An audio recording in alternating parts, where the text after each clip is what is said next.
Solomon loved the Lord, walking in the statutes of David his father. Only he sacrificed and made offerings at the high places. And the king went to Gibeon to sacrifice there, for that was the great high place. Solomon used to offer 1,000 burnt offerings on that altar.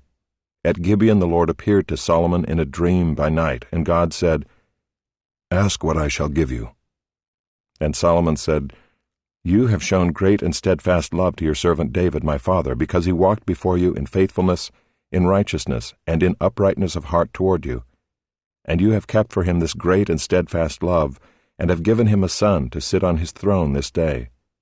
And now, O Lord my God, you have made your servant king in place of David my father, although I am but a little child. I do not know how to go out or come in. And your servant is in the midst of your people whom you have chosen, a great people, too many to be numbered or counted for multitude. Give your servant, therefore, an understanding mind, to govern your people, that I may discern between good and evil. For who is able to govern this your great people?" It pleased the Lord that Solomon had asked this. And God said to him, "Because you have asked this, and have not asked for yourself long life or riches or the life of your enemies, but have asked for yourself understanding to discern what is right, behold, I now do according to your word.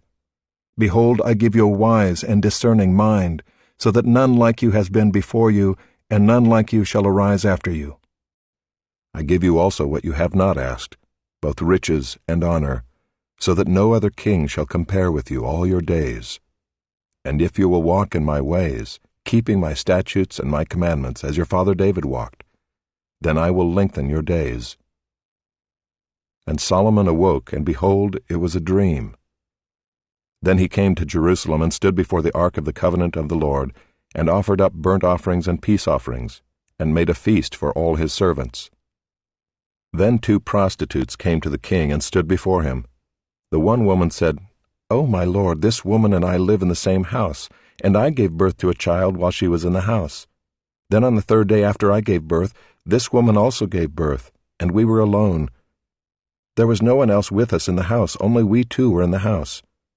And this woman's son died in the night because she lay on him. And she arose at midnight, and took my son from beside me while your servant slept, and laid him at her breast, and laid her dead son at my breast. When I rose in the morning to nurse my child, behold, he was dead. But when I looked at him closely in the morning, behold, he was not the child that I had borne." But the other woman said, "No, the living child is mine, and the dead child is yours." The first said, "No, the dead child is yours, and the living child is mine." Thus they spoke before the king. Then the king said, "The one says, 'This is my son that is alive, and your son is dead.' And the other says, 'No, but your son is dead, and my son is the living one.' And the king said, 'Bring me a sword.' So a sword was brought before the king. And the king said, 'Divide the living child in 2, and give half to the one and half to the other.' Then the woman whose son was alive said to the king, because her heart yearned for her son, 'O my lord, give her the living child, and by no means put him to death.' But the other said, 'He shall be neither mine nor yours. Divide him.' Then the king answered and said, 'Give the living child to the first woman, and by no means put him to death. She is his mother.' And all Israel heard of the judgment that the king had rendered, and they stood in awe of the king, because they perceived that the wisdom of God was in him to do justice. King Solomon was king over all Israel, and these were his high officials. Azariah the son of Zadok was the priest. Elihoreph and Ahijah the sons of Shisha were secretaries. Jehoshaphat the son of Ahilud was recorder. Benaiah the son of Jehoiada was in command of the army. Zadok and Abiathar were priests. Azariah the son of Nathan was over the officers.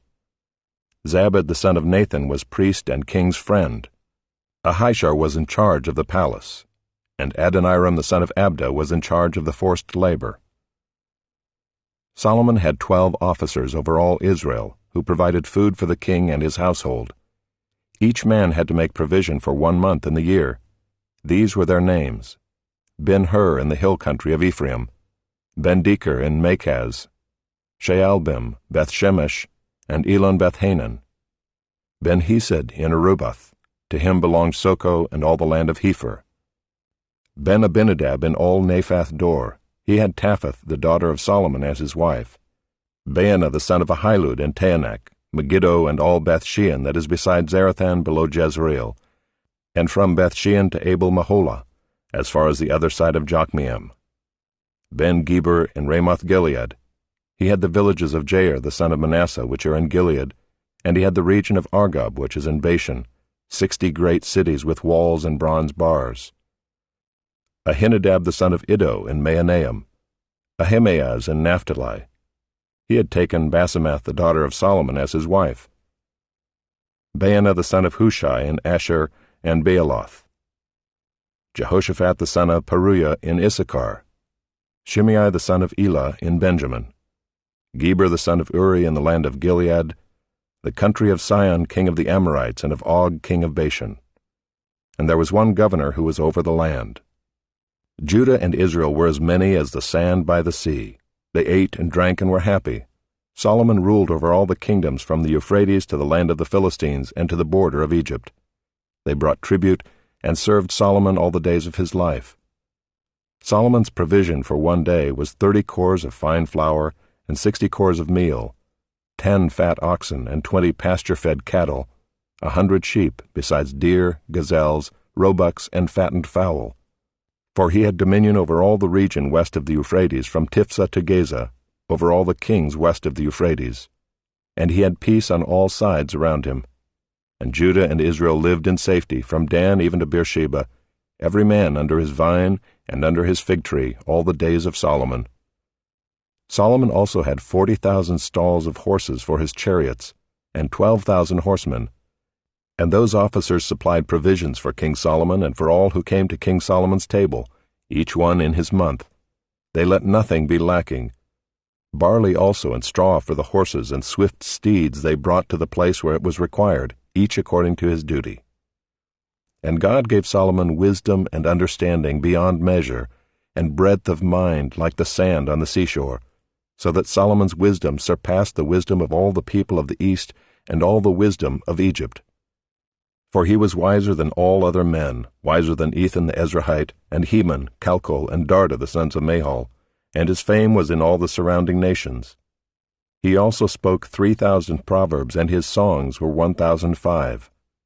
He spoke of trees, from the cedar that is in Lebanon to the hyssop that grows out of the wall. He spoke also of beasts, and of birds, and of reptiles, and of fish. And people of all nations came to hear the wisdom of Solomon, and from all the kings of the earth who had heard of his wisdom.